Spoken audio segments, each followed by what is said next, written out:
Continues invasion in March. Updates on the Russian-Ukraine war. As Putin's invasion continues over Ukraine on Monday, Volodymyr Zelensky, Ukrainian president, has requested a global ban on Russian aircrafts and ships using overseas airports and seaports as a penalty for invading Ukraine. Urging the international community to consider a complete shutting down of the skies, Russian missiles, planes and helicopters, Zelensky said on Facebook that all must be closed entry for Russia in all ports, canals and airports. On Sunday, Ukraine's health ministry said that 352 citizens, including 14 children, have been killed since Putin and his army invaded Ukraine. They also stated that 1,684 citizens, including 116 children, had been injured. And as the Russia-Ukraine conflict intensifies, Zelensky has thanked various nations for pouring help to Ukraine during such tough times. One of his tweets, Zelensky has thanked Fumio Kishida, Prime Minister of Japan, for allocating $100 million to the already approved aid of $100 million and fully supporting tough sanctions against Russia.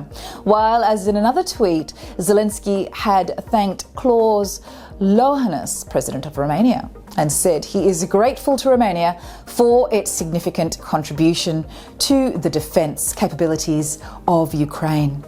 Zelensky also stated that he's grateful to Klaus for supporting Ukraine's membership in the European Union. While, as on the other hand, the White House has issued the latest statement stating that the United States has been the largest provider of assistance to Ukraine. The statement issued by the White House also stated that President Biden has committed more security aid to Ukraine over the past year than the US has provided at any other time in history. And Biden on Friday sanctioned an additional $350 million of military assistance in support of Ukraine's frontline defenders as they face armoured, airborne and other threats. The decision was taken by President Biden hours after speaking with President Zelensky to ask him what support he needed. And meanwhile, Boris Johnson has described Putin's invasion of Ukraine as a disastrous, misbegotten venture by President Putin.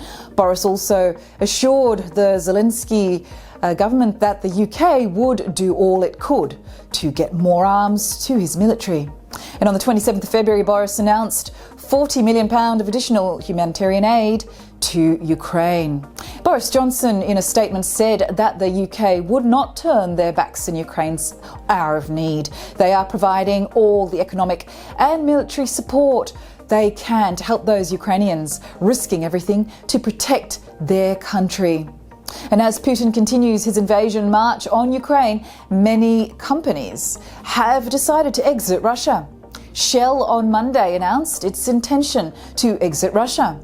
In a statement issued by Shell, the company announced that it intends to exit its joint ventures with Gazprom and related entities, including its 27.5% stake in the Sakhalin 2 liquefied natural gas facility, its 50% stake in the Salim petroleum development and the Gaiden energy venture.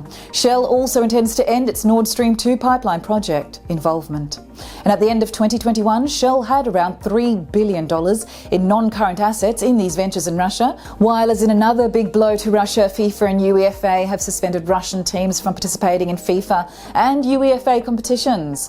FIFA, in a statement released, said that following the initial decisions adopted by the FIFA Council and the UEFA Executive Committee, which envisaged the adoption of additional measures, FIFA and UEFA have together decided that all Russian teams, whether national representative teams or club teams, shall be suspended from participation in both FIFA and UEFA competitions until further notice. And meanwhile, a few US governors have instructed state-owned liquor shops to stop the sale of Russian-made and branded vodkas. The symbolic move is meant to support Ukraine after Putin's invasion.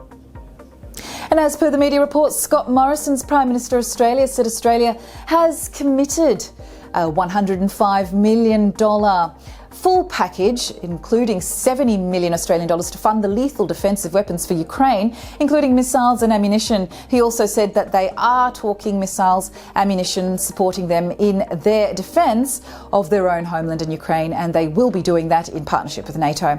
Morrison also added that the Australian government would give $35 million in humanitarian assistance to international organisations, helping Ukrainians with shelter, food, medical care, water and education.